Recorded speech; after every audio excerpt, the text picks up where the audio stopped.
अथ मंत्रपाठः।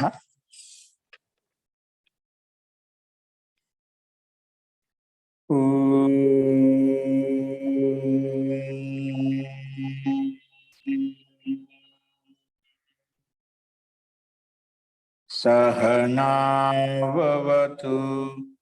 सहनौ भुनक्तु सह वीर्यं करवावहै तेजस्विनावधीतमस्तु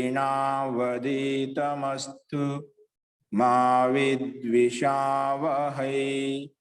ओम शांति शांति शांति।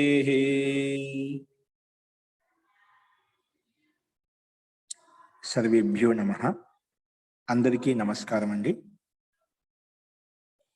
सांख्य दर्शनम 17వ कक्ष।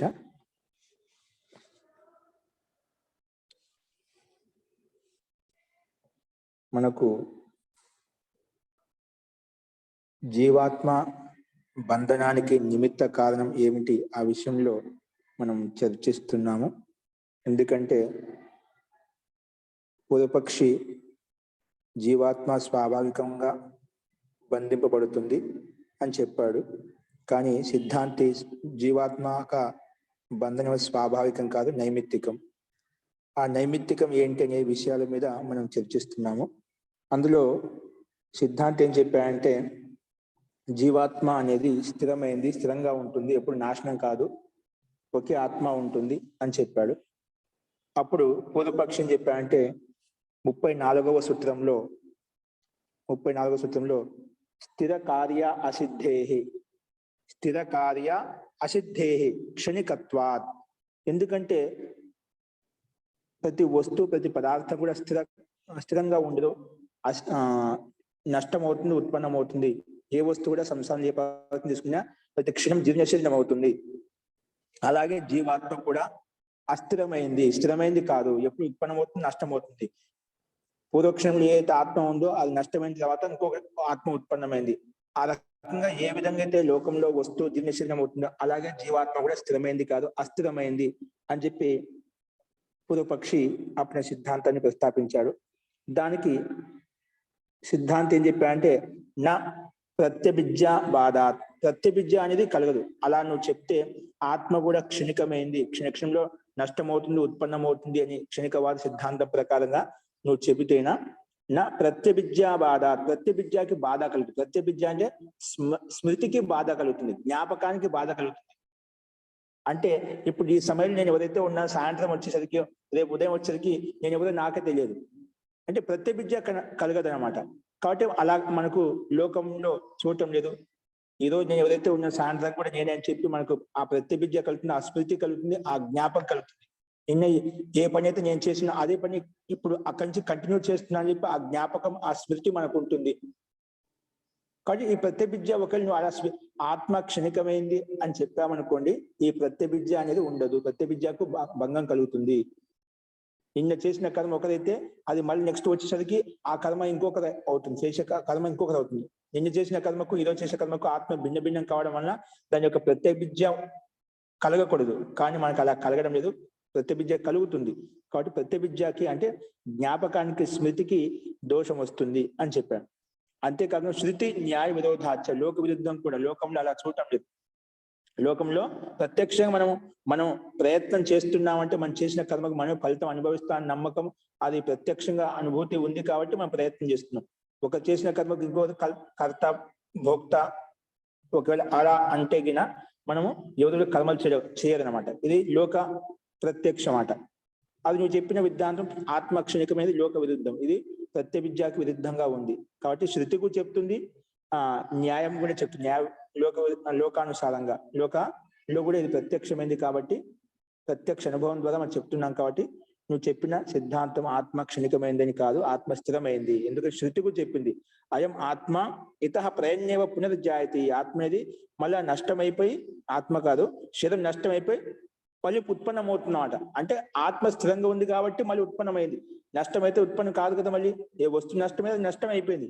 కానీ ప్రయన్యవ చనిపోయిన తర్వాత, దేహం వదిలేసిన తర్వాత మళ్ళీ జీవాత్మ మళ్ళీ జన్మ తీసుకుంటుంది, ఆ శరీరం నష్టం అయిపోయిన తర్వాత.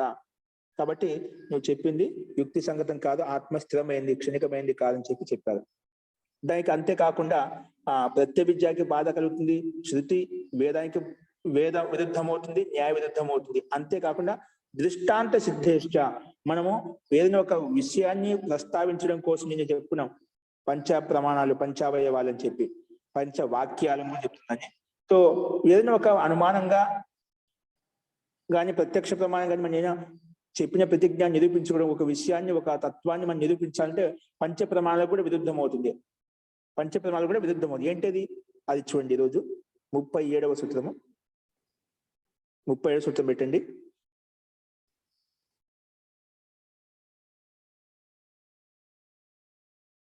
మీకు ఎవరికైనా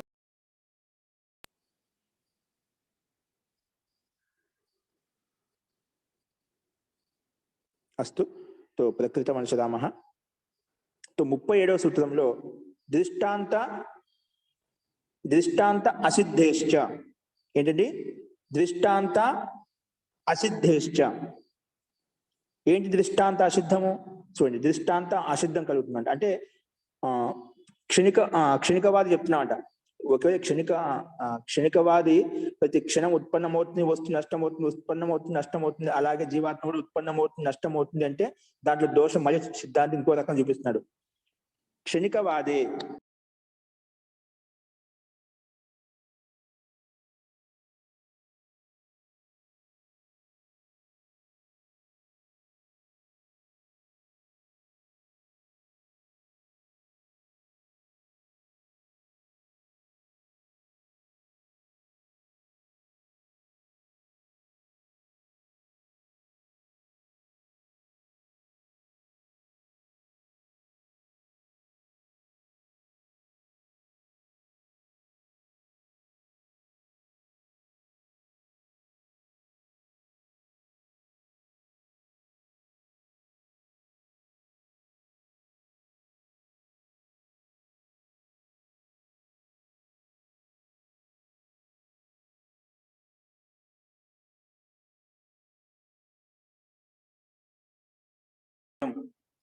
పూర్వం హేతు ప్రదాయ.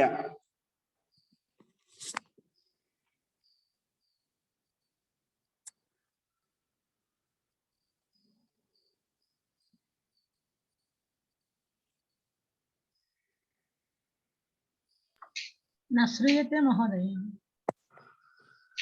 ఇప్పుడు వినిపిస్తుందండి?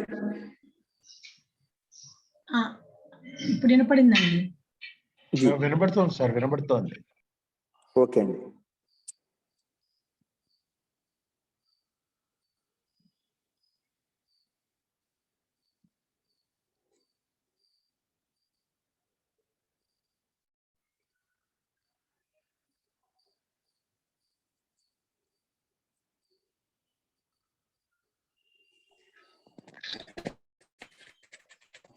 చూడండి కింద ఏం చెప్తున్నాడు 37 సూత్రంలో. క్షణికవాదే అంటే క్షణికవాద మతంలో దృష్టాంతస్య అసిద్ధత్వ, దృష్టాంతం అసిద్ధం కావడం వల్ల కూడా. ఎందుకంటే ఎందువల్లంటే క్షణిక పక్ష స్థాపన, క్షణికవాది పక్షం స్థాపించడం ఏమవుతుంది? పూర్వం హేతుం ప్రదాయ. పూర్వం హేతుం ప్రదాయ అంటే మనం ఏం చెప్తాం? అప్పుడు ప్రతిజ్ఞను నిరూపించడం కోసం, ప్రతిజ్ఞను సిద్ధింపచేయడం కోసం ముందు హేతు ప్రస్తావిస్తామంట. నేను చెప్పిన ప్రతిజ్ఞ హేతు చెప్పాలి, అంటే కారణం చెప్పాలి, ఏ కారణం చేత, ఏ హేతువు చేత అని చెప్పి. ఏదైనా ఒక క్షణికవాది పక్ష స్థాపించేటప్పుడు ఏం చెప్తాడు? పక్ష స్థాపనాయం పూర్వం హేతుం ప్రదాయ, హేతును ప్రస్తావించి పశ్చాత్ తస్య దృష్టాంతేన భావ్యం, తర్వాత హేతుత దృష్టాంతం చెప్పాలి, అంటే ఉదాహరణ చెప్పాలి. దృష్టాంతేన భావ్యం యద్వా, లేదంటే పూర్వం దృష్టాంతం ఉదాహరిత్య, లేదంటే ముందు దృష్టాంతం చెప్పొచ్చు, ఉదాహరణ చెప్పొచ్చు. లేదా యద్వా అంటే లేదా పూర్వం దృష్టాంతం ఉదాహరిత్య, దృష్టాంతాన్ని ఉదాహరించి ప్రస్తావించి పశ్చాత్ ఖలు హేతు ప్రదీయేత, అంటే ముందు దృష్టాంతం చెప్పి తర్వాత హేతు ప్రదర్శించాలంటే హేతుని ప్రస్తావించాలి. హేతు ప్రదీయేత ఏవం ఉభయ విధ ప్రక్రమేణ అపి దృష్టాంతస్య, ఉభయ విధ ప్రక్రియ అంటే ముందు హేతు ప్రస్తావించి దృష్టాంతం చెప్పు, లేదా దృష్టాంతం చెప్పి హేతు ప్రస్తావించు, అట్లా రెండు రకాలు ఎట్లాగైనా కానీ ఉభయ విధ ప్రక్రమేణ అపి ఉభయవిధ ప్రక్రమేణ అపి దృష్టాంతస్య తద్విషయ సిద్ధి నా భవిష్యతి. తద్విషయ సిద్ధి నా భవిష్యతి. నువ్వు ముందు హేతు ప్రస్తావించి తర్వాత దృష్టాంతం చెప్పు, ముందు దృష్టాంతం చెప్పి తర్వాత హేతు ప్రస్తావించు.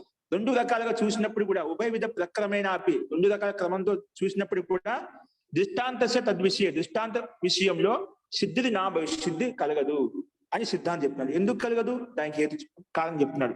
యతోహి ఎందుకంటే యదా పూర్వో హేతు ప్రధాన కాల, ఎప్పుడు నువ్వు హేతు ప్రస్తావించావో, ఎప్పుడైతే పూర్వపక్షి హేతుని ప్రస్తావ నీ పక్ష స్థాపన కోసం నీ పక్ష ఏదైతే ప్రతిజ్ఞ చేశావో ఆత్మ క్షణికమైంది.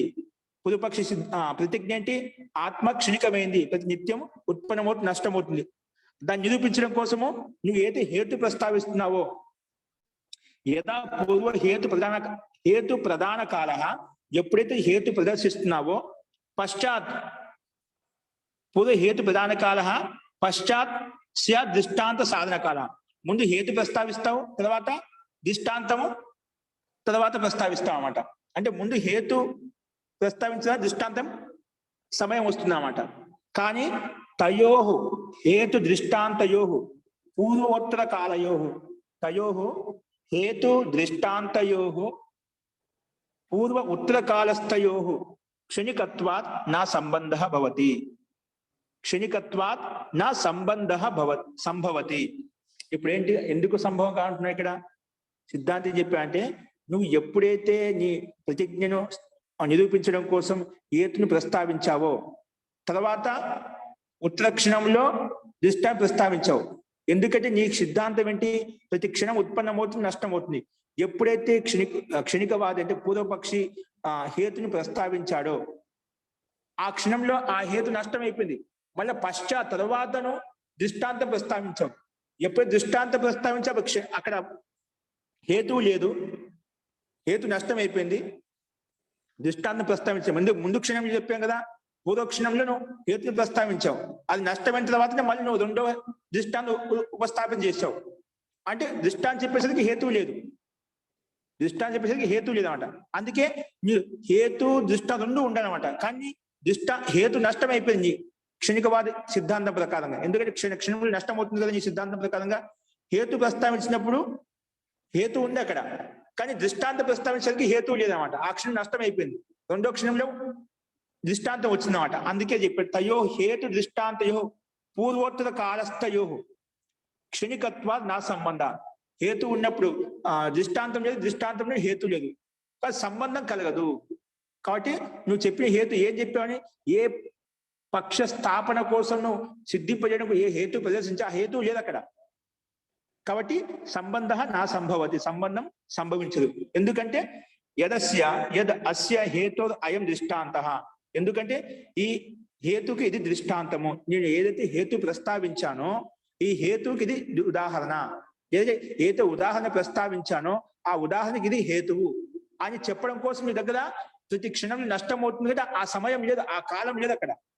నువ్వు ఎప్పుడైతే హేతు ప్రస్తావించావో అక్కడ దృష్టాంతం లేదు, దృష్టాంతాన్ని ప్రస్తావించిన హేతు లేదు, కానీ సంబంధం కలగదన్నమాట. ఎలా చెప్తున్నావు? కాబట్టి నీ పక్షానికి నీకే విఘాతం అవుతుంది. ఎందుకని నువ్వేం చెప్పావు? ప్రతి క్షణం ఉత్పన్నమవుతుంది, నష్టం అవుతుంది, యుక్తి సంగతం కాదు అని చెప్పి అస్య హేతు అయం దృష్టాంత అస్య హేతో అయం దృష్టాంత. ఈ ప్రతిజ్ఞకు ఈ హేతు ఉన్నప్పుడు ఇది దృష్టాంతం అని చెప్పడానికి నీకు లేదనమాట. ఎందుకంటే దృష్టాంతం చూపించేసరికి అక్కడ హేతువు లేదనమాట, హేతు నష్టం అయిపోయింది. కాబట్టి ఇది యుక్తి సంగతం కాదు అని చెప్పి స్పష్టంగా ప్రస్తావించారన్నమాట. అస్తు. తర్వాత ఏమంటున్నా అంటే ఇక్కడ చూడండి, నెక్స్ట్ ఇక్కడ కంటిన్యూ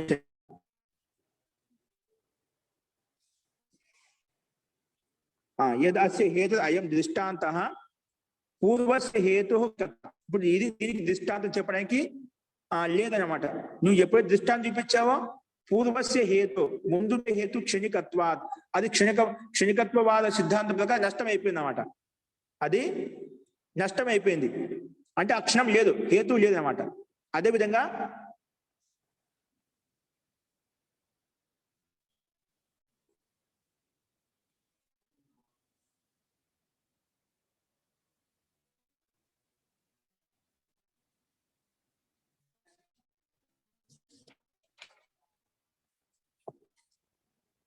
అదే విధంగా క్షణిక స నా ఉత్తర కాలం దృష్టాంతం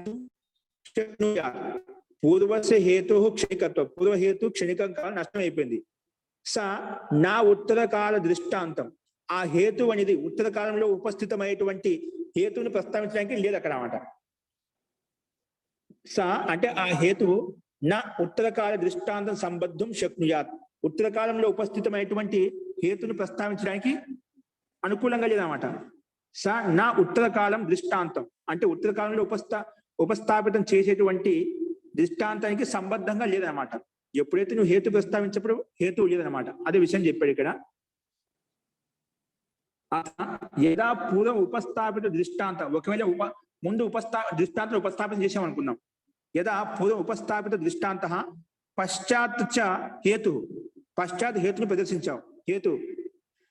హేతు పశ్చాత్ హేతు దత్త తదా స దృష్టాంత స్వోత్తర కాలేన హేతున నా అభిసంబధ్యేత. ఒకవేళ ముందు దృష్టాంతం ప్రస్తావించినా మళ్ళీ దాని ఉత్తర కాలంలో ఉపస్థాపితమైనటువంటి హేతు ఏదైతే ఉందో అది హేతువు లేదనమాట.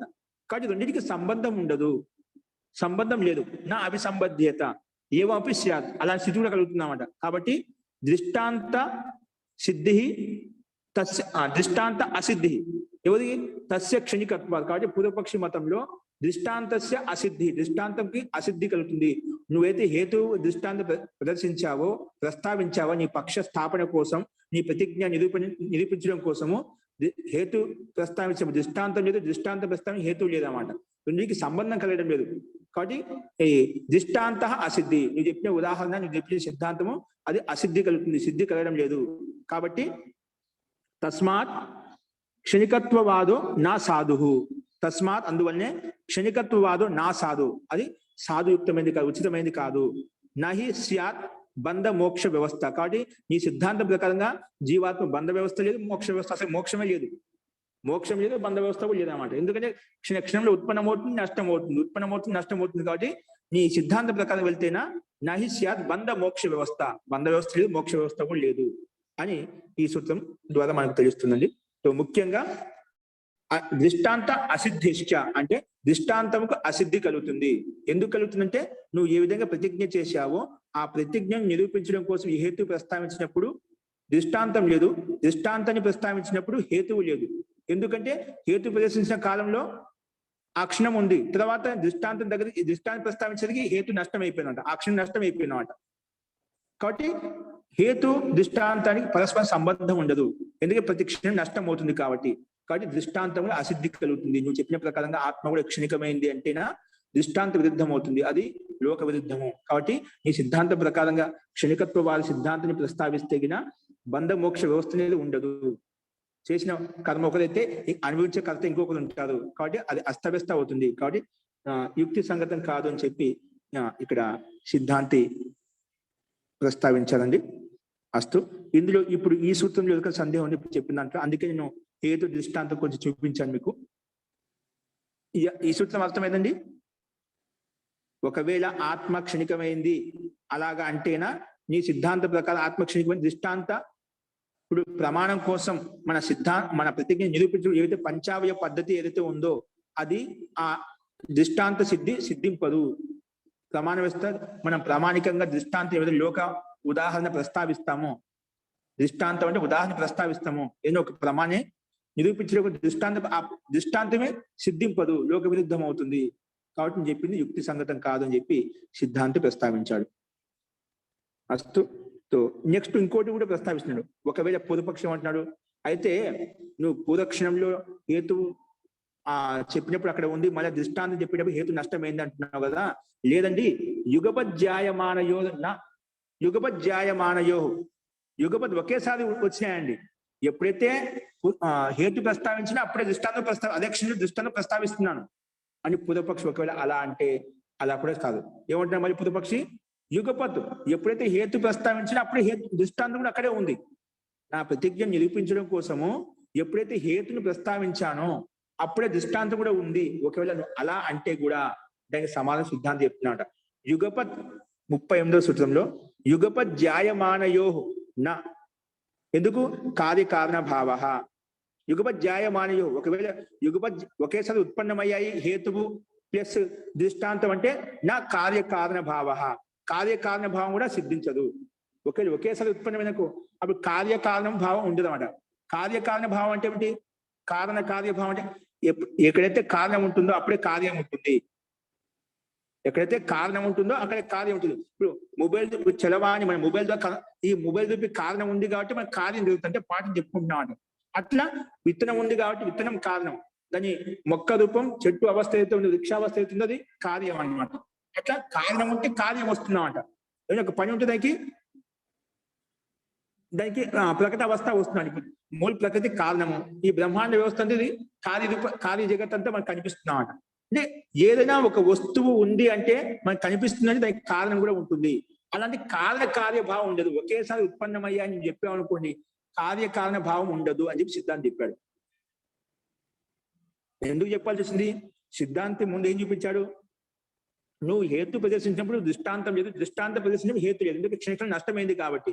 లేదంటే యుగపజ్జాయమానయో, రెండు ఒకేసారి ఉత్పన్నమయ్యాయి అని చెప్పావనుకోండి, అప్పుడు కూడా కార్యకారణ భావం సిద్ధాంతం ఉండదు అని చెప్పాడు. అది ఏంటో చూడండి. కార్యకారణ భావం సమానే క్షణే కాలే, సమానే క్షణే అంటే సమాన క్షణంలో, అంటే కాలేవా క్షణమన్న కాలం రెండో ఒకటి. ఇక్కడ సమాన క్షణే కాలేవ అంటే సమాన క్షణంలో లేదా సమయంలో, జాయమానయో అంటే ఉత్పన్నమైన అంటే ఇది హేతు అవదు దృష్టాంతం. జాయమానయో పదార్థయో ఉత్పన్నమైన పదార్థాలకు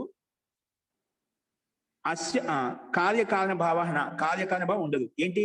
అస్య ఇదం కారణం, దీనికి ఇది కారణము, లేదా దీనికి ఇది కార్యము, ఇది దీనికి కారణము లేదా ఇది దీనికి కార్యం అని చెప్పలేమన్నమాట.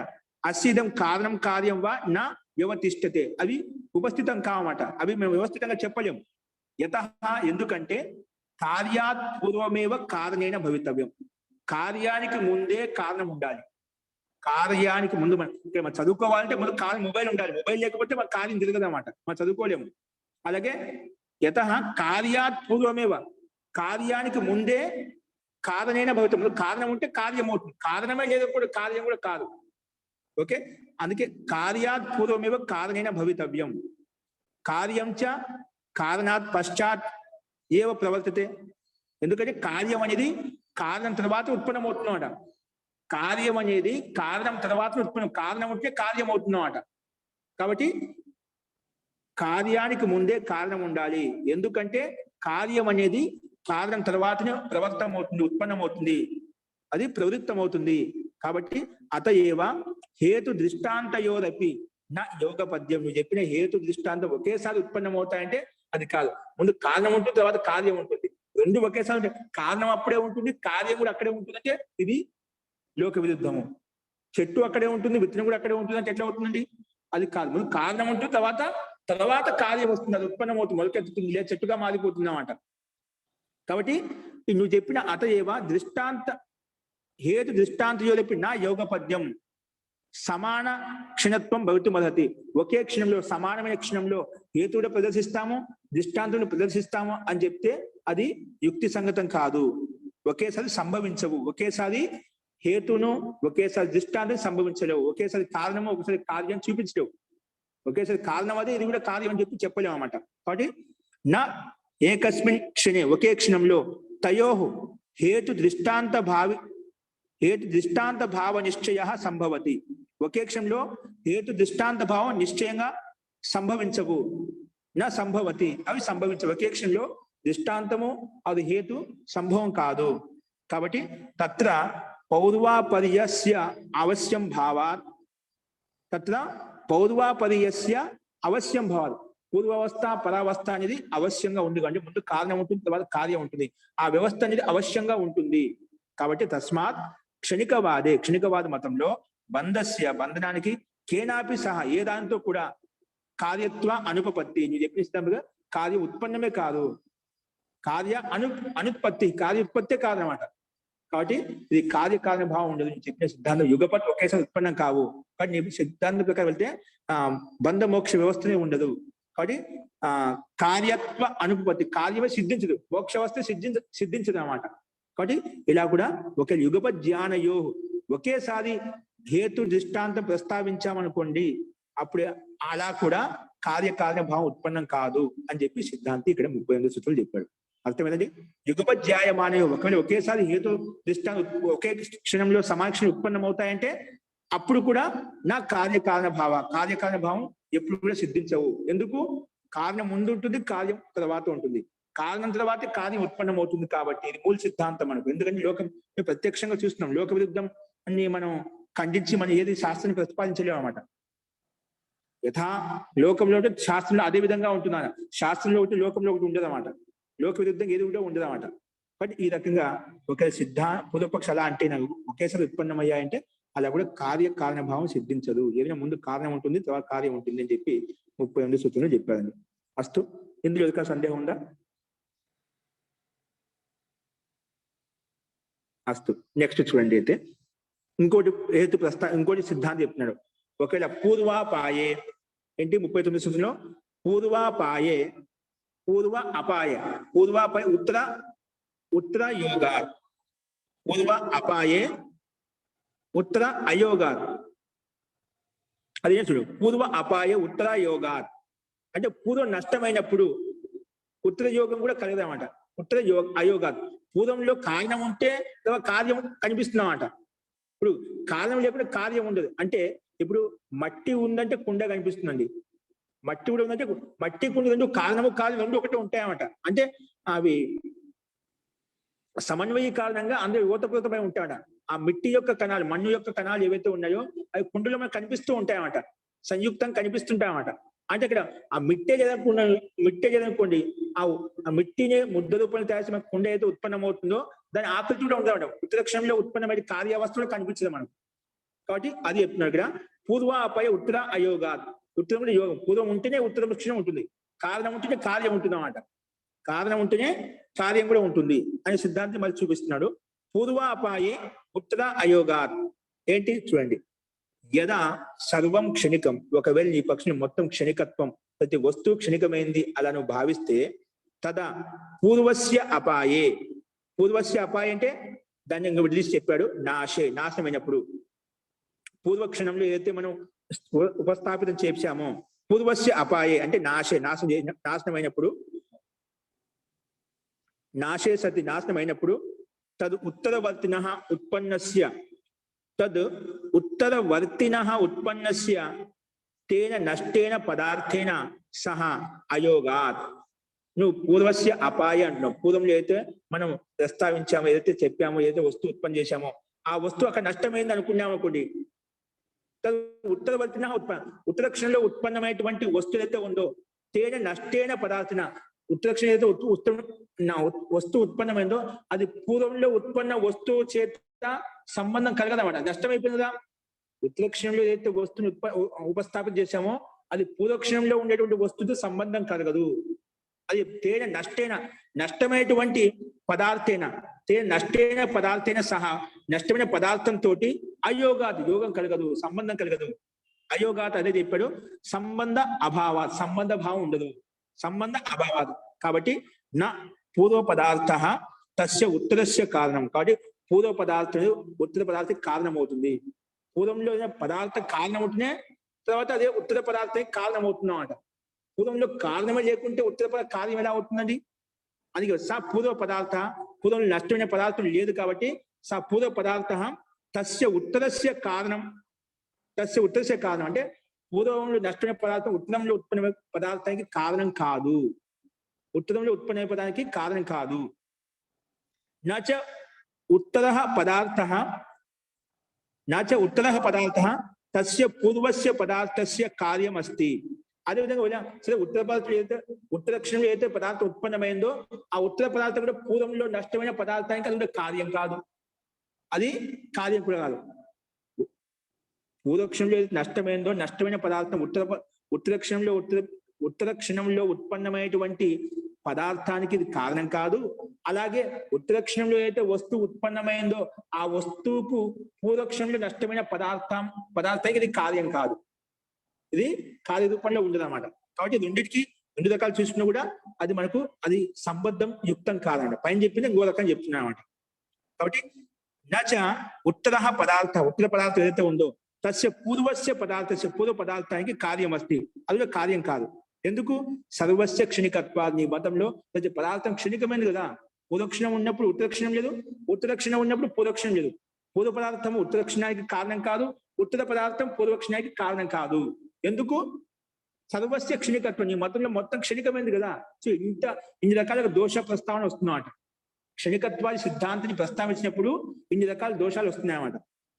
సో సర్వస్య క్షణికత్వాత్ సంబంధ అభావాత్. మొత్తం క్షణికం కాబట్టి సంబంధ అభావ, సంబంధం ఉత్పన్నం కాదు కాబట్టి ఈ సిద్ధాంత ప్రకారంగా మోక్ష బంధన వ్యవస్థనే ఉండదు. కాబట్టి ఆత్మ క్షణికమైనది కాదు, ఆత్మ స్థిరమైంది, శాశ్వతమైంది, నిత్యమైంది అని చెప్పి సిద్ధాంతి ఆ ప్రస్తావన తీసుకొస్తున్నమాట. అస్తు. ఇప్పుడు ఇది అర్థమైన పూర్వ అపాయ. పూర్వం నష్టమైనప్పుడు ఉత్తర అయోగాలు.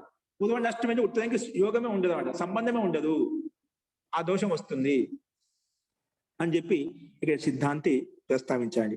ఒకవేళ పూర్వం నష్టమైనప్పుడు ఉత్తర యోగం సంబంధమే ఉండదు ఈ సిద్ధాంత ప్రకారం వెళ్తే, ఎందుకంటే క్షణికమైంది కాబట్టి అని చెప్పి సిద్ధాంతి ఇక్కడ మనం ప్రస్తావించాడు. మళ్ళీ చూడండి 40 సూత్రంలో పునశ్చ మళ్ళీ ఇంకో చెప్తున్నాడు. ఒకవేళ తద్ భావే తద్ అయోగాత్ ఉభయ వ్యభిచారాదపి నా. తద్ భావే తద్ అయోగాత్ ఉభయ వ్యభిచారాదపి నా. 2 రకాలు చూస్తున్నాడు. తద్ భావే అంటే ఏంటి చూడండి. తద్ భావే తద్ అయోగాత్, తద్ భావే తద్ అయోగాత్. ఎందుకు? అది ఏంటో చూడండి. తస్య పూర్వస్య భావే అనుకున్నాం. తస్య పూర్వస్య భావే అంటే పూర్వక్షణం ఏదైతే వస్తువు ఉందో, అది ఉత్పన్నమైన వస్తువు అయితే ఉందో ఉపస్థితి ఉంది, విద్యమానంగా ఉంది. తస్య పూర్వస్య భావే, పూర్వస్య భావే అంటే విద్యమానత్వే, విద్యమానంగా ఉంది. 40 సూత్రంలో భాష్యం చూడండి. తద్ భావే తద్ అయోగాత్ ఉభయ వ్యభిచారాదపి న అని చెప్పి ఆ సూత్రానికి భాష్యం చూడండి. తస్య పూర్వస్య భావే అంటే పూర్వక్షణం ఏదైతే ఉత్పన్నమైందో దానికి, భావే అంటే విద్యమానత్వే. తస్య ఉత్తర పదార్థస్య అసంబంధాత్. ఒకవేళ పూర్వంలో పూర్వక్షణం అయితే ఉంది అనుకున్నాం, పూర్వక్షణంలో ఉంది అనుకున్నాం. ఎప్పుడైతే పూర్వక్షణం ఉందో అప్పుడు ఉత్తరక్షణంగా ఉత్పన్నం కాలేదు. ఎప్పటి వరకైతే పూర్వక్షణం ఉంది అని భావించి తద్ భావే అంటే పూర్వక్షణం కూడా ఉంది, ఒకవేళ పూర్వపక్షం అంటేనా తద్ భావే. పూర్వక్షణంగా నష్టం కాదు, ఉంది. ఇంకా పూర్వక్షణం ఉంది అంటే ఉత్తరక్షణంగా ఉత్పన్నం కాలేదని అర్థం. పూర్వక్షణం నష్టం కాలేదన్నా ఒకవేళ భావించామనుకోండి, ఉత్తరక్షణంగా ఉత్పన్నం కాలేదు. కాబట్టి పూర్వస్య భావే అంటే విద్యమానత్వే. తస్య ఉత్తరస్య పదార్థస్య అసంబంధాత్. ఉత్తర పదార్థం ఉత్పన్నం కాలేదు కదా, దానికి సంబంధం ఉండదు. ఒకే పూర్వక్షణం భావించా ఉంది అనుకున్నా నష్టం కాదని అనుకోండి, ఉత్తరక్షణం కూడా ఉత్పన్నం కావాలి కదా, దానికి సంబంధం ఉండదు, ఇంకా ఉత్పన్నం కాదు కాబట్టి. తస్య ఉత్తరస్య పదార్థస్య అసంబంధాత్, సంబంధం కలలేదు ఇంకా. తదా తస్య ఎందుకంటే తదా అప్పుడు తస్య అవిద్యమానత్వ, ఇంకా ఉత్తరక్షణం ఉత్పన్నమే కాలేదు కాబట్టి, ఉత్తరక్షణము ఇంకా ఉత్పన్నం కాలేదు. ఒకవేళ పూర్వపక్షి పూర్వక్షణం ఉంది ఇంకా నష్టం కాలేదంటే ఉత్తరక్షణం ఇది నష్టమైతే నీ సిద్ధాంతం నష్టమైతే ఉత్తరక్షణం ఉత్పన్నం అవుతుంది. నష్టమైనప్పుడు ఉత్తరక్షణం ఉత్పన్నం అవుతుంది నీ సిద్ధాంతం. కాబట్టి ఉత్తరక్షణం ఏదైతే ఉత్పన్నం కావాల్సిన పదార్థం అవుతుందో అది విద్యమానంగా లేదు. అవిద్యమానత్వాత్ తస్య అవిద్యమానత్వాత్ అని చెప్పాడు. తస్య తదా తస్య విద్యమానత్వాత్. ఒక్క నిమిషం అండి, నా అవిద్యమానత్వాత్ కాదు ఇక్కడ. తస్య ఉత్తర పదార్థ అసంబంధ తదా తస్య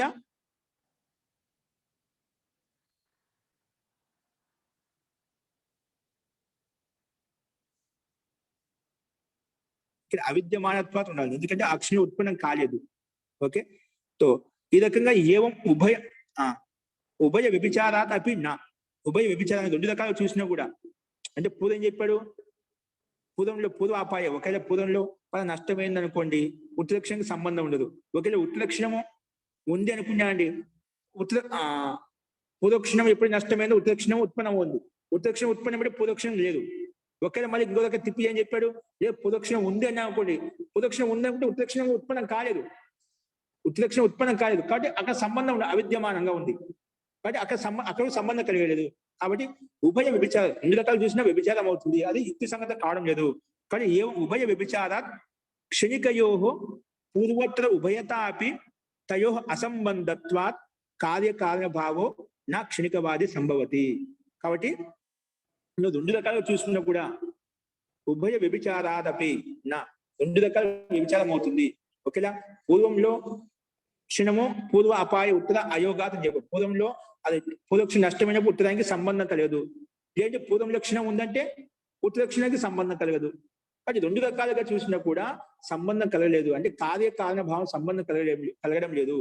కాబట్టి ఏ ఉభయ వ్యభిచారాలు, ఉభయంలో వ్యభిచారం కావడం వల్ల అంటే అది యుక్తి సంగత కాకపోవడం వలన క్షణికవాది మతంలో పూర్వోత్తర యోహు ఉభయత అపి, పూర్వము ఉత్తరక్షణకి ఉభయత రెండు రకాలుగా కూడా తయోహు అసంబంధత్వాత్, వాటి రెండింటికి సంబంధం కలగలేదు. కాబట్టి పూర్వక్షణంలో ఉన్నప్పుడు ఉత్తరక్షణం లేదు, ఉత్తరక్షణంలో ఉన్నప్పుడు పూర్వక్షణం లేదు, రెండుకి సంబంధం కలగలేదు కాబట్టి కార్యకారణ భావం నా క్షణికవాది సంభవదు. కార్యకారణ భావం క్షణికవాదం మొదలు సంభవించదు అని చెప్పి ఈ 40 సూత్రంలో కూడా రెండు రకాలుగా పూర్వక్షణం ఉంటే లేనప్పుడు ఉత్తరక్షణం ఉంటుంది, ఉత్తరక్షణం ఉందనుకుంటే పూర్వక్షణం ఉండదు. అలా రెండు రకాలుగా మనం వ్యభిచారం చూసినా కూడా అది సంభవించదు. క్షణికత్వవాదం సందర్భంలో సిద్ధాంతం ప్రకారంగా అది సిద్ధించదు. కాబట్టి మీరు చెప్పిన ఆత్మ క్షణికమైన సిద్ధాంతం యుక్తి సంగతం కాదు, ఆత్మ స్థిరమైంది, శాశ్వతమైంది అని చెప్పి మనకు ప్రత్యక్షంగా ఈ ఉదాహరణ ద్వారా, ఈ దృష్టాంతం ద్వారా మనకు తెలుస్తుంది అని చెప్పి ఇక్కడ ఈ రకంగా చెప్పాడండి. అస్తు, ఇప్పుడు చెప్పండి, ఇందులో ఇంకా సందేహం ఉందా?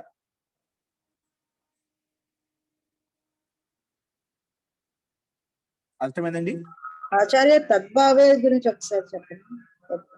తద్భావే, ఒకవేళ పైన చెప్పాడు పూర్వ అపాయ ఉత్తర అయోగాలు, పూర్వక్షణము నష్టమైనప్పుడు ఉత్తరక్షణం అయితే ఉత్పన్నమైందో ఆ ఉత్తరక్షణంలో ఉత్పన్నమైన వస్తువుకి పూర్వం నష్టమైన పదార్థం అది సంబంధం కాదనమాట. ఉండకూడదు. ఎందుకంటే పూర్వక్షణం నష్టమైంది కానీ ఉత్తరక్షణం ఉత్పన్నమైంది అంట. ఉత్తరక్షణంలో వస్తువు ఉత్పన్నమైంది. ఆ ఉత్తరక్షణం ఏదైతే వస్తువు ఉత్పన్నమైందో నష్టమైన పదార్థంతో సంబంధం కలిగదు. దానికి నష్టమైనది కదా వస్తువు ఉంటే సంబంధం అవుతుంది అన్నమాట, కలిసిపోతుంది. అయితే ఉత్తర అయోగ, ఉత్తరక్షణంలో ఏదైతే వస్తువు ఉత్పన్నదో దానికి సంబంధం కలగలేదు, అది సంబంధ యుక్తం కాదు. అది పూర్వక్షణంలో ఉన్నప్పుడు ఉత్తరక్షణంలో ఉత్పన్న వస్తువు ఉంది కానీ పూర్వక్షణం నష్టమైంది, అపాయ నష్టమైంది కదా అక్కడ.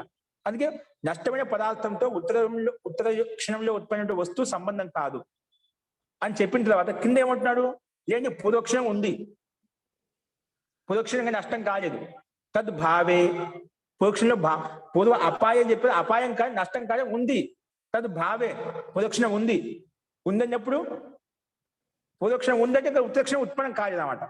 అసలు ఆ ప్రకారంగా వెళ్ళినా కూడా తద్భావే అంటే పూర్వక్షణంగా నష్టం కాలేదు అనుకో. పూర్వక్షణం నష్టం కాబట్టి ఉత్తరక్షణం ఉత్పన్నం కాలేదు, ఇంకా ఉత్తరక్షణంలో ఏదైనా వస్తువు ఉత్పన్నం కాలేదు. కాబట్టి ఇది నష్టం కాలేదు ఒకవేళ భావించాలనుకోండి, తదు అయోగా, ఉత్తరక్షణంలో ఏదైతే ఉత్పన్నమైందో దానికి ఆ సంబంధం లేదు. ఉత్తరక్షణంలో ఉత్పన్నమైన వస్తువు కావాలి కదా, ఇది నష్టమైతే ఉత్తరక్షణం ఉత్పన్నం అవుతుంది. ఈ సిద్ధాంతం అది కదా, ఒక పూర్వక్షణం నష్టం అవుతుంది, ఉత్తరక్షణం ఉత్పన్నం అవుతుంది. అంటే ఇది నష్టమైనప్పుడే ఉత్తరక్షణం ఉత్పన్నం అవుతుంది, ఉత్తరక్షణంలో వస్తువు ఉత్పన్నం అవుతుంది అన్నమాట. నువ్వు తదు భావే అంటున్నావు, ఓకే భావం అని చెప్పావు అనుకోండి, అలా చెప్పుకుంటూ వచ్చామనుకోండి, ఉత్తరక్షణం లేదు, ఉత్తరక్షణంలో వస్తువు లేదు, కాబట్టి అక్కడ సంబంధం ఉండదు. తద్ అయోగా. కాబట్టి పైన చెప్పిన ప్రకారం ఇక్కడ చెప్పిన రెండు రకాలు చూసినా కూడా, రెండు రకాలు చూసినా ముందే చెప్పాం పూర్వక్షణం లేదని చెప్పావు, ఉత్తరక్షణంలో ఉందని చెప్పావు. ఉంది కానీ అది పూర్వక్షణం నష్టమైన పదార్థం యుక్తం కాలేకపోతుంది. ఏంటి పూర్వక్షణంలో ఉంది అన్నావు అనుకోండి, ఉత్తరక్షణంలో ఆ పదార్థం లేదు, కాబట్టి ఈ పూర్వక్షణంలో ఉండే వస్తువు ఉత్తరక్షణంలో ఉండే వస్తువుతో సంబంధం కావాలంటే ఉత్పన్నం కావాలి కదా. కాబట్టి ఉభయ వ్యభిచారం వస్తుంది, రెండు రకాలుగా వ్యభిచారం వస్తుంది. కాబట్టి ఈ క్షణికత్వ పూర్వోత్తరయో ఉభయత అపి తయో అసంబంధత్వాద్, రెండుకి సంబంధం కలగలేదు. కాబట్టి ఈ క్షణికత్వవాదం అనేది పద్ధతి ప్రకారం వెళ్తే నా క్షణికత్వవాది సంభవతి, కార్యకారణ భావం సంభవించదు. రెండు కారణము కార్యం రెండు ఒకే చోట ఉండాలండి. నువ్వేమైనా సరే కారణం ఉందంటున్నావు, కారణం అంటే కార్యం ఉత్పన్నం కావాలి కదా, కార్యం ఉత్పన్నం కాకముందే నువ్వు సంబంధం కలపాలని చూసినావట. అది ఎందుకంటే నీ సిద్ధాంతం ఏంటి, క్షణికం ఒక క్షణం నష్టం అవుతుంది, తర్వాత ఉత్తరక్షణం ఉత్పన్నం అవుతుంది. పూర్వక్షణం ఉంది అన్నప్పుడు ఉత్తరక్షణం ఇంకా ఉత్పన్నం కాలేదు, కార్యం ఉత్పన్నం కాలేదు. రెండు ఉండాలి. ఇప్పుడు మన మట్టి కుండ ఇప్పుడు మట్టితోటి పాటు కుండలు కూడా అన్వయ కారణంగా ఉంటుందండి. ఇప్పుడు మట్టి పొడి మట్టిని తీసుకొని ముద్ద చేసి ముద్దను డేలాగా చేసి ఒక కుండ రూపాయలు తయారు చేస్తాము, ఒక బొమ్మ రూపాయలు తయారు చేస్తాము, అది సమయ కారణము కాలం రెండు అక్కడ కనిపిస్తూ ఉంటాయి మనకు, అన్వయ కారణంగా ఉంటుంది. మట్టి కూడా ఉంటుంది, వేదిక ఉండదు. అలాగా రెండు ఒకేసారి ఉపస్థాపితం కావడం ఈ సిద్ధాంతం ప్రకారంగా పూర్వక్షణము ఉత్తరక్షణం అనేవి ఇక్కడ రెండు ఒకే చోట కలవడం లేదు. పూర్వక్షణం ఉన్నప్పుడు ఉత్తరక్షణం లేదు, ఉత్తరక్షణం ఉన్నప్పుడు పూర్వక్షణం లేదు. కాబట్టి రెండు రకాలు చూసినా కూడా అది వ్యభిచారమే అవుతుంది. కాబట్టి నా క్షణికత్వవాది సంభవతి కార్యకారణ భావ అని చెప్పి సిద్ధాంతి చెప్తున్నాడండి. జీ అర్థమైందండి? అర్థమైంది. జీ ఇంకెవరండి ఇంతవరకు చెప్పిన సందర్భం అంతా అర్థమైందా? పూర్వపక్షి ఏ రకం చెప్పుండొచ్చా, దానికి సిద్ధాంతం ఒక అలా అంటేనా ఇదంతేంది? ఆత్మ క్షణికమైందని చెప్పి పూర్వపక్షి అంటున్నాడు, క్షణికవాది అంటున్నాడు. ఏంటంటే ఆత్మ క్షణికమైంది కాదు, క్షణికత్వవాదని ప్రస్తావించి ఇవన్నీ దోషాలు వస్తాయి అని చెప్పి చెప్పామట. ఏంటి? దృష్టాంతం సిద్ధించదు, ఒకరిను హేతు ప్రస్తావించలేవు. ఒకే హేతు ప్రస్తావన ఒకేసారి వస్తాయని కూడా అది కార్యకారణ భావం సిద్ధించదు. కారణము కార్యం రెండు ఉండాలి కదా. కారణము ఉంటుంది, కార్యం ఉంటుంది. కాబట్టి అది సిద్ధించదు. ఒకే పూర్వంలో నష్టమైందండి, ఉత్తరక్షణంలో ఉత్పన్నమైన పదార్థం యుక్తం అవుతుంటే అలా కూడా సంభవించమాట. పూర్వంలో నష్టమైన పదార్థం ఉత్తరంలో ఉత్పన్నమైన పదార్థం అది సంబంధం కాదు. పూర్వక్షణం ఉందంటే ఉత్తరక్షణంలో ఉత్పన్నం కాలేదు కాబట్టి అక్కడ సంబంధం కాదు. రెండు ఒకే చోట లేవు మనకు. కార్యకారణ భావం అందుకే ఉత్పన్నం కాదు అని చెప్పి సిద్ధాంతి ప్రస్తావించాలండి. అస్తు ఈ రకంగా చెప్పిన తర్వాత మళ్ళీ ఇంకో రకం ప్రశ్న వేస్తున్నామండి.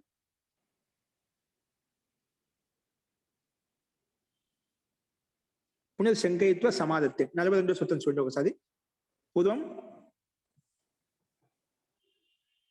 పూర్వభావి మాత్రే నా నియమ. ఏంటండి? పూర్వభావి మాత్రే నా నియమ. చూడండి ఇక్కడ 42వ సూత్రము.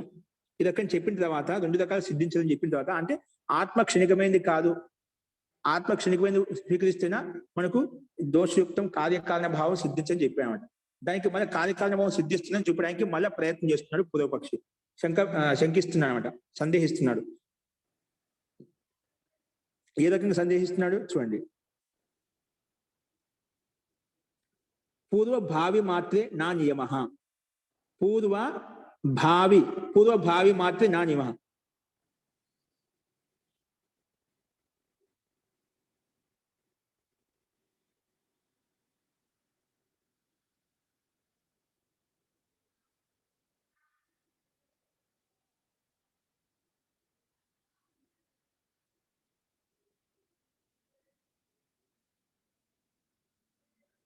ఏమంటున్నా అంటే ఇక్కడ సిద్ధాంతి పూర్వపక్షి పూర్వభావి మాట అంటే పూర్వంలో ఏ క్షణంలో ఏదైతే ఉత్పన్నమైందో అదే దాని భావం అక్కడే ఉంటుందండి, దాని భావన అనేది అక్కడే ఉంటుంది. కాబట్టి నువ్వు అలా చెప్తే ఉంటే అక్కడ నియమం సిద్ధించదు.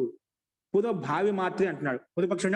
పూర్వభావి మాత్రే అని చెప్తేనా నా నియమ, అక్కడ నియమ వ్యవస్థ సిద్ధించదు అని చెప్తుంది. నియమ వ్యవస్థ ఏంటి చూడండి, ఇక్కడ భాషను చూడండి. పూర్వభావి మాత్రే నియమ నా. ఒకవేళ పూర్వభావి మాత్రం ఉంది, అక్కడే ఉపస్థితమైన ఉంది, పూర్వక్షణం అక్కడే ఉంది. ఒకవేళ ప్రస్తావిస్తే అక్కడ నియమం ఉండదు. ఎందుకు చూపిస్తున్నాడు చూడండి ఒకసారి. పూర్వభావి మాత్రం అంటే యో హి పూర్వభావి అంటే పూర్వక్షణవర్తి సాసా పదార్థ తత్క్షణే వర్తమానే అపి. స్లైడ్ మార్చండి. తత్క్షణే వర్తమానో అపి పూర్వవర్తిత్వాత్ కారణం భవేత్ ఇది మాత్రా కథనే నియమో నాస్తి.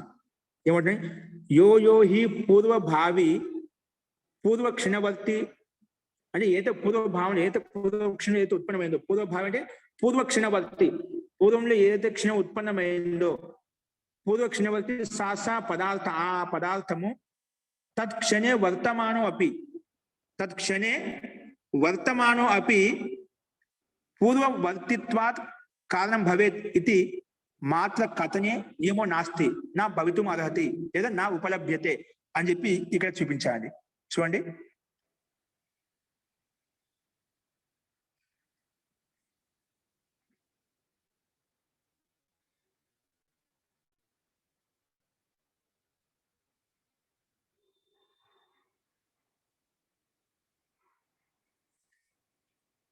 ఇక్కడ భాషను చూడండి.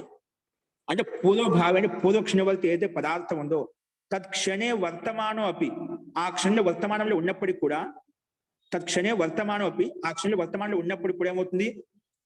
పూర్వవర్తిత్వాత్ కారణం భవేత్ అని పూర్వపక్షం. తక్షణ వర్తమానం అపి పూర్వవర్తిత్వ పూర్వంలో ఉపస్థితమైంది కదా, పూర్వవర్తిత్వ కారణం భవేత్, ఆ రకం కారణం ఉపస్థితం అవుతుంది. ఇది మాత్ర కథనే నియమో నాస్తి. తెలియటే మాత్ర కథన ఏంటంటే పూర్వంలో ఉత్పన్నమైన ఆ భావం ఉంది కాబట్టి దాని చేత అది సిద్ధిస్తుంది, అది కారణంగా ఉపస్థాపితం అవుతుంది.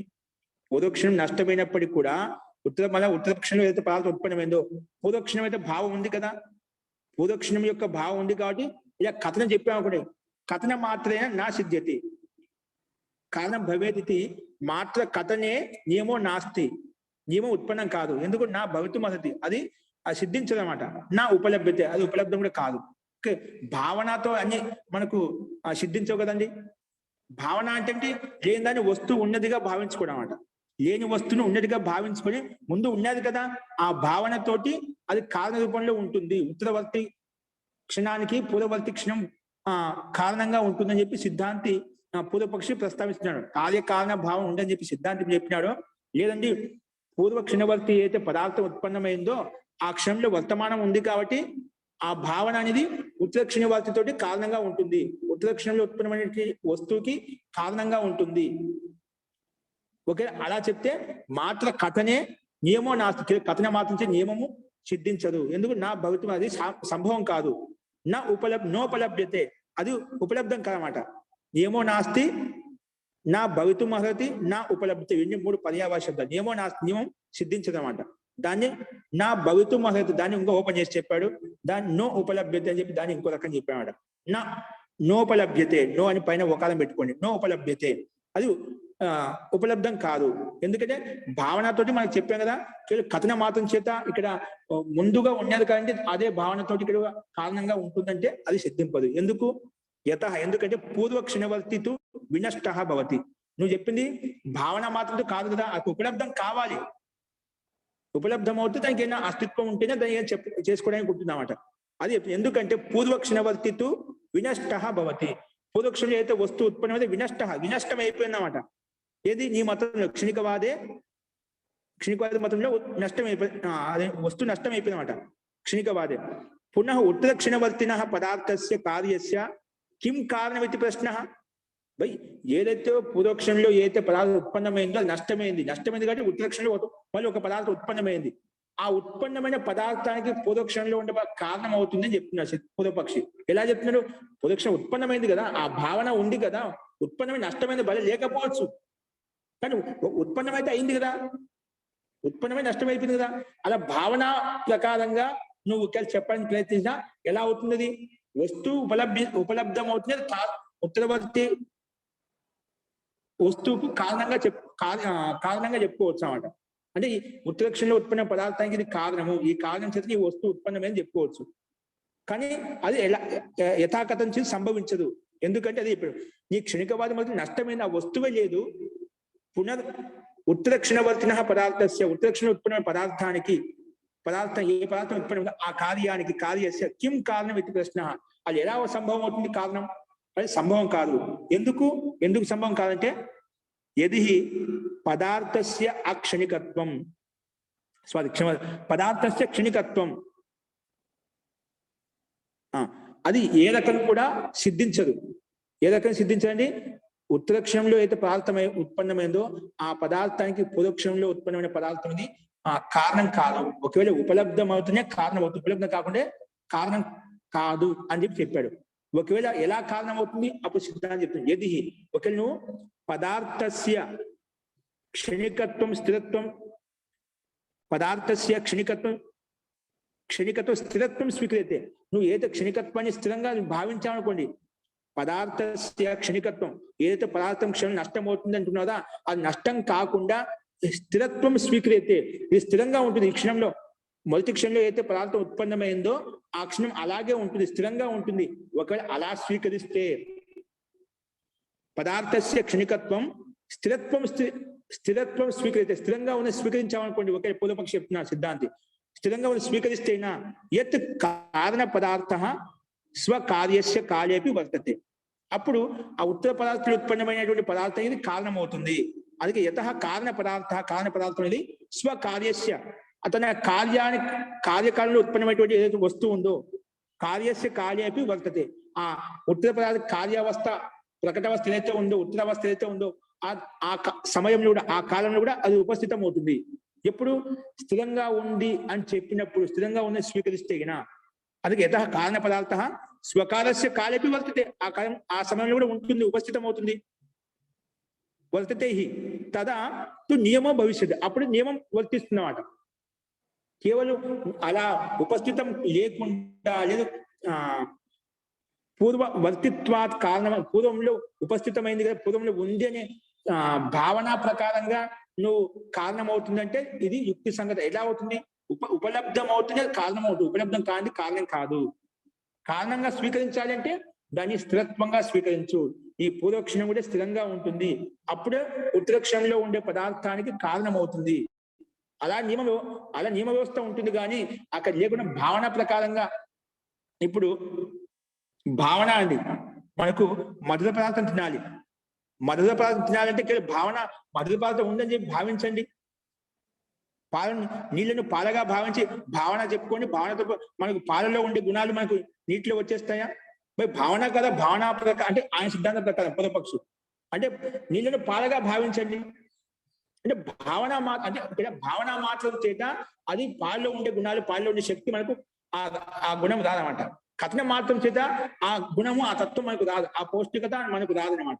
అలాగే నువ్వు పూర్వంలో పూర్వక్షణం ఉంది కదా, ఆ క్షణం ఉంది అనే భావనతోటి ఉత్తరక్షణే కారణం అవుతుందని స్వీకరించు. అంటే అది నా నియమ, అది నియమానుకూలం కాదు. నియమానుకూలంగా ఉండాలి అంటే పూర్వక్షణాన్ని స్థిరంగా ఉందని స్వీకరించును. అది క్షణికమైంది కాదు. పూర్వక్షణం ఏదైతే పదార్థం ఉత్పన్నమైందో అది స్థిరంగా ఉంది కాబట్టి అప్పుడు నియమ వ్యవస్థ కలుగుతున్నమాట. అప్పుడు ఉత్తరక్షణానికి కార్యం అవుతుంది. స్వకార్యస్య కార్య వర్తతే. ఆ కారణానికి కార్యం ఏదైతే ఉత్పన్నమైందో ఆ కార్యకాలంలో ఆ కారణం ఉపస్థితం అవుతుంది. ఇప్పుడు ఆ మిట్టితో కుండ తయారు చేసినప్పుడు ఆ కుండతో పాటు ఆ మిట్టి కూడా అక్కడే ఉండేమాట. రెండు అక్కడే ఉంటాయన్నమాట. కార్యకారణం రెండు అక్కడే ఉంటాయి. ఇది కారణం మిట్టి, కార్యమా ఆ కుండ స్వరూపం ఏదైతే ఉందో అవన్నీ అక్కడే ఉంటాయి. కాబట్టి తదాతు నియమో భవిష్యత్, అప్పుడు నియమం సంభవిస్తుంది. కాబట్టి ఇదం అస్య కారణం కార్యే అన్వయిత్వేన అవతిష్టతే. అప్పుడు నియమం సంభవిస్తుంది. ఏది ఇదం అస్య కారణం, అప్పుడు ఏమిటి? ఇది దీనికి కారణము, ఈ వస్తువుకి ఇది కారణము, ఈ కుండకి ఇది కారణము. అలాగే మనకు అన్వయీకరణ సంభవిస్తున్నమాట. ఈ వస్తువుకి ఇది కారణం అని చెప్పి తెలుస్తున్నమాట. ఏది ఇదం అస్య కారణం కార్యే అన్వయిత్వేన అవతిష్టతే. ఈ కార్యంలో అన్వయీ కారణంగా అక్కడ ఉపస్థితమైంది. అన్వయీ కారణంగా ఇక్కడ ఉపస్థితమైంది. ఎక్కడ, ఎలాగంటే కింద ఉదాహరించాడు. యథా వస్త్రే తంతవః. వస్త్రంలో ఏంటండి? ఒక వస్త్రంలో తంతులు చిన్న పోగులు ఉన్నాయి కదా, అవి అన్వయీ మనం మొత్తము విడివిడిగా చూస్తే పోగులు అండి, అవి దారాలు. కానీ అవన్నీ సమూహంగా అన్వయీ కారణంగా ఉన్నప్పుడు ఏమవుతుంది? దాన్ని వస్త్రం అంటున్నాం. అంటే ఆ కారణం చేత, దారాల కారణం చేతనే కార్యం వస్త్రం ఉత్పన్నమైనమాట. అది అన్వయీ కారణంగా, అంటే ఆ వస్త్రంతో అన్వయిగా సంయుక్తంగా లోపల సమూహంగా ఉందన్నమాట. దాన్ని అన్వయీ కారణం అంటాం. వస్త్రంలో పోగుల యొక్క కలయిక అవుతుందో, సమూహం అవుతుందో దాన్ని అన్వయీ కారణంగా వస్తుందన్నమాట. ఆ పోగులన్నీ కలిస్తేనే వస్త్రంగా తయారైందన్నమాట. కాబట్టి వస్త్రే తంతవః అంటే ఆ దార పోగులు. భూషణే స్వర్ణం, ఆభూషణం బంగారం ఎక్కడైతే ఉందో, బంగారంలో రకరకాల కుండలు మనం రకరకాలు తయారు చేసుకున్నాం, గొలుసులు అని చెప్పి తయారు చేసుకుంటున్నాం. కానీ ఎన్ని రకాలుగా మార్పులు రూపాంతరం చెందినా కూడా దాంట్లో బంగారం అనేది, స్వర్ణత్వం అనేది అక్కడ అన్వయిగా ఉంటుంది. అంటే ఈ బంగార కారణం చేత ఈ కుండలు కానీ, రకరకాల బొమ్మలు కానీ, బొమ్మ రూపంలో కానీ రకరకాల భిన్న రూపాలను తయారు చేసుకుంటున్నాం, రూపాంతరాలు చేసుకుంటున్నాం అట. అలాగే భూషణి అంటే ఆభూషణలో స్వర్ణం. అదేవిధంగా ఘటే మృత్తిక, ఘట కుండలో మృత్తిక, మన్ను ఏ విధంగా ఉందో. ఇప్పుడు కుండ ఉందంటే ఆ మన్ను యొక్క కలికనే కుండ రూపంలో కనిపిస్తున్నామట. అవి సూక్ష్మ రూపంలో అన్ని అన్వయీ కారణంగా ఉన్నాయట. అట్లా అది అన్వయీ కారణంగా వస్తుంది. అందుకే కారణ కార్యభావం వెంట ఉంటాయన్నమాట. అలాగా వెంట ఉంటే కార్యకారణభావం సిద్ధిస్తుంది. అది నువ్వు ఎప్పుడు సంభవిస్తుంది? క్షణికత్వం స్వీకరించకుండా క్షణికమైన స్థిరంగా ఉంటుంది, పూర్వక్షణం స్థిరంగా ఉంటుంది అప్పుడు ఇదంతా సంభవిస్తుంది. లేకపోతే ప్రతి క్షణం నష్టమైంది అనుకోండి, ఇక్కడ కారణం ఉండదు. ఇక్కడ పోగులు లేకపోతే దారం వస్త్రం ఉంటుందా? ఇక్కడ మెట్టి నష్టమైనప్పుడు పూర్వక్షణంలో కారణం, అక్కడ కుండ కనిపిస్తుందా మనకు? రెండు ఉండదు, అక్కడ ఉపస్థితమై ఉండాలన్నమాట. కాబట్టి ఈ రకంగా ఉదాహరణ చూపించారు. కాబట్టి ఈ రకంగా నియమ వ్యవస్థ కనిపిస్తుంది. పూర్వక్షణం ఉండాలి, అప్పుడే ఉత్తరక్షణానికి కార్యమవుతుంది, కారణమవుతుంది. ఇక్కడ మిట్టి ఉంది కాబట్టి కుండ కనిపిస్తుంది, బంగారం ఉంది కాబట్టి దానికి ఆభూషణానికి కారణం అవుతుంది అన్నమాట. తంతువులు ఉన్నాయి కాబట్టి వస్త్రానికి కారణం అయిపోయింది. ఆ తంతువులు లేకపోతే వస్త్రమే లేదు, అక్కడ కారణం లేకపోతే కార్యమే లేదు. కారణం అనివార్యంగా అక్కడ ఉండాలి, కారణం లేకపోతే కార్యం ఉండదు. తంతువులు లేకపోతే, పోగులు లేకపోతే, దారాలు లేకపోతే అక్కడ వస్త్రమే లేదు. అంటే కారణం ఉండాలి, కార్యము ఆ వస్త్రము. మిట్టి కారణము, ఆ కుండ కార్యం. ఆభూషణము కార్యము, దాని స్వర్ణత్వం అనేది అది కారణం. రెండు అన్వయీ కారణంగా ఉండాలి, అప్పుడే మనకు కార్యకారణ భావం సిద్ధిస్తుంది. అలా కార్యకారణం ఒకే చోట ఉండాలి, అప్పుడే కార్యకారణ భావం సిద్ధిస్తుంది. నీ సిద్ధాంత ప్రకారం, క్షణికత్వవాద సిద్ధాంత ప్రకారంగా ప్రతి పురుక్ష నష్టమైంది అనుకున్నాను అనుకోండి, భావనతో సిద్ధిస్తుందా? మరి భావన ఉంది, పోగులు ఉన్నాయంటే వస్త్రం కనిపిస్తుందా? భావనతో సిద్ధించదు కదా. అక్కడ ఉపస్థితం ఉపలభ్యం కావాలి. అందుకే చెప్పాను, నియమో నాస్తి నా భౌతికమది నా ఉపలభ్యత. ఉపలబ్ధం కావడం లేదు, ఉపలబ్ధం కాకుండా మనం అది చెప్పలేం అన్నమాట. అది ఎలా సాధ్యమవుతుంది? ఉత్తర పదార్థానికి కారణ రూపంలో ఉంటేనే, నష్టం కాకుండా స్థిరంగా ఉన్నప్పుడు మాత్రమే సంభవిస్తుంది అని చెప్పి సిద్ధాంతి ఇక్కడ చెప్పామన్నమాట. కాబట్టి యథా వస్త్రే తంతవ, వస్త్రంలో తంతువులు, భూషణి ఆభూషణలో స్వర్ణత్వము, ఘటే మృత్తిక యథ, ఉదాహరణ చెప్పాడు. అన్యథ లేకపోతే ఏమవుతుంది? అన్యథ స్వర్ణం యద్వా మృత్తికాపి, స్వర్ణం లేదా మృత్తికాపి, కుండ కూడా, మన్ను కూడా వస్త్రస్య కారణం ఆపద్యతే. ఒకవేళ స్వీకరించకపోయినా అనుకోండి, స్వర్ణత్వం అనేది, మృత్తిక అనేది కూడా వస్త్రానికి కారణం అవుతుంది అన్నమాట. ఏమవుతుంది? వస్త్రానికి కారణం కూడా స్వర్ణత్వం వస్తుంది, మిట్టి కూడా కారణం అవుతుంది. వస్త్రంలో మిట్టి ఉంటే అది వస్త్రంగా మారిపోతుందా? వస్త్రంలో ఆ స్వర్ణత్వం చెప్తే అది వస్త్రంగా మారిపోతుందా? మారదు. ఎందుకు? అది అన్వయ కారణం కాదు. అన్వయ కారణం ఏంటి? వస్త్రానికి అన్వయ కారణము తంతువులు మాత్రమే, పోగుల ద్వారా ఆ కారణం ఉంటేనే వస్త్రంగా మారిపోతుంది. ఆ బంగారు స్వర్ణత్వం తీసుకొచ్చి ఆ వస్త్రం తయారు చేయలేం. అలాగే మన్నుతోటి, మన్ను అన్వయ కారణంగా, వస్త్రానికి అన్వయ కారణం కాదు, మన్నుతోటి మా వస్త్రం తయారు చేయలేం. ఈ సిద్ధాంత ప్రకారం అవన్నీ కారణం అవుతాయి. కాబట్టి అన్యత లేదంటే అవుతుంది స్వర్ణం లేదా మృత్తికాపి, మృత్తికా అంటే మన్ను కూడా వస్త్రస్య కారణం ఆపదితే, వస్త్రానికి కారణం అవుతాయి. నువ్వు స్వీకరించకపోతే వెన్నుడి దీనికి కారణం అయిపోతాయి అన్నమాట. ఒకవేళ నువ్వు భావనే కదా, వస్త్రంలో స్వర్ణత్వాన్ని భావన చేసుకో, వస్త్రంలో మిట్టిని భావన చేసుకో. భావన అనుకుంటున్నావు, భావన ద్వారా నువ్వు కారణం అవుతున్నావు. కారణం సిద్ధిస్తుందా? వస్త్రం సిద్ధిస్తుందా మనకి భావనతోటి? వస్త్రంలో కేవలం భావనాత్మకంగా భావించండి, ఊహించండి ఇది వస్త్రం అవుతుంది అంటే అది ఊహ ద్వారా, కల్పన ద్వారా అది సిద్ధించదు. కాబట్టి ఈ దోషం ఆపదింది. భావనాత్మకంగా అన్నామనుకోండి, పూర్వ భావి మాత్రే, భావన ఉంది కదా, పూర్వంలో క్షణికత్వం ఉపస్థితమైంది కదా, ఆ భావన మాత్రం చేత నువ్వు ఇది కారణం ఉపస్థితం అవుతుందంటే అలా సిద్ధించదు. అలా నియమం సాధ్యం కాదు. భావన అంటే ఎట్లా ఉండాలి? అక్కడ కారణం ఉపస్థితం కావాలి. ఇప్పుడు కుండలో మిట్టి విధంగా అక్కడ ఉపస్థితంగా ఉందో, ఆభూషణంలో బంగారు విధంగా అక్కడ ఉపస్థితం విద్యమానంగా ఉందో, అలాగే వస్త్రంలో ధార పోగులు ఎక్కడైతే అక్కడ విద్యమానంగా ఉన్నాయి, అలా కారణ కార్యం రెండు ఉపస్థితంగా ఉంటేనే అది సంభవిస్తుంది. కాబట్టి కారణ కార్యభావం అప్పుడు సంభవిస్తున్నావు అన్న. అది ఎప్పుడు నువ్వు స్థిరత్వం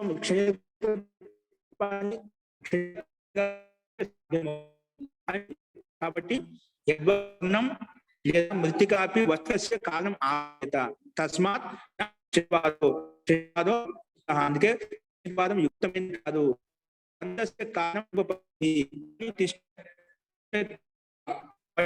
బంధకానికి ఉపస్థితమే కాదు.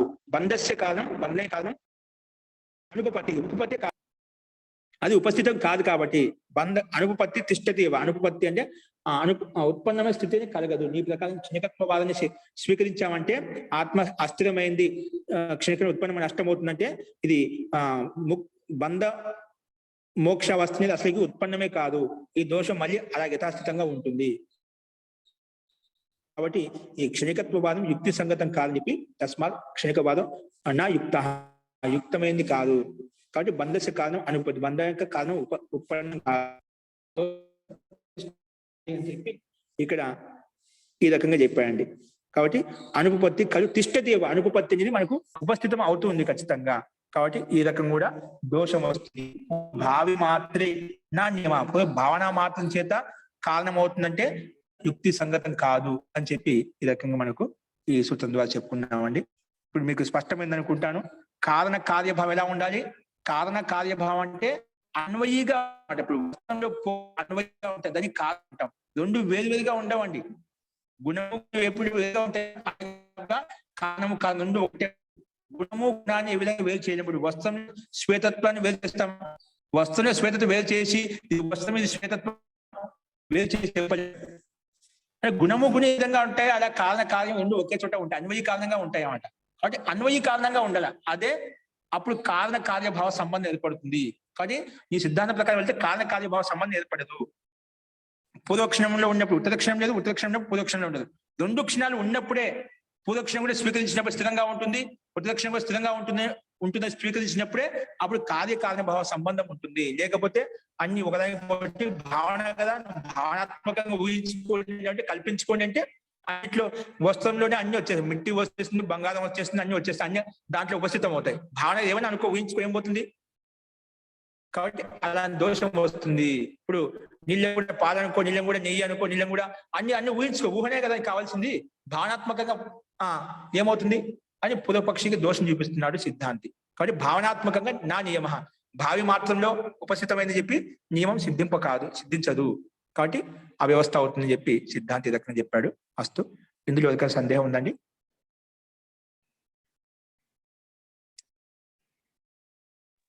అర్థమైంది మహోదయ.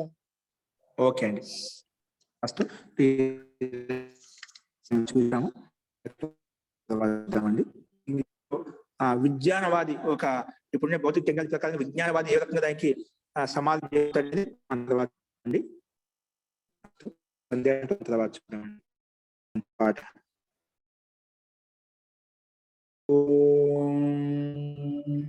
సర్వే భవంతు సుఖినః, సర్వే సంతు నిరామయాః, సర్వే భద్రాణి పశ్యంతు, మా కశ్చిద్ దుఃఖభాగ్ భవేత్. ఓం శాంతి శాంతి శాంతిః. సర్వేభ్యో నమః. అందరికీ నమస్కారం అండి. ధన్యవాదాలు.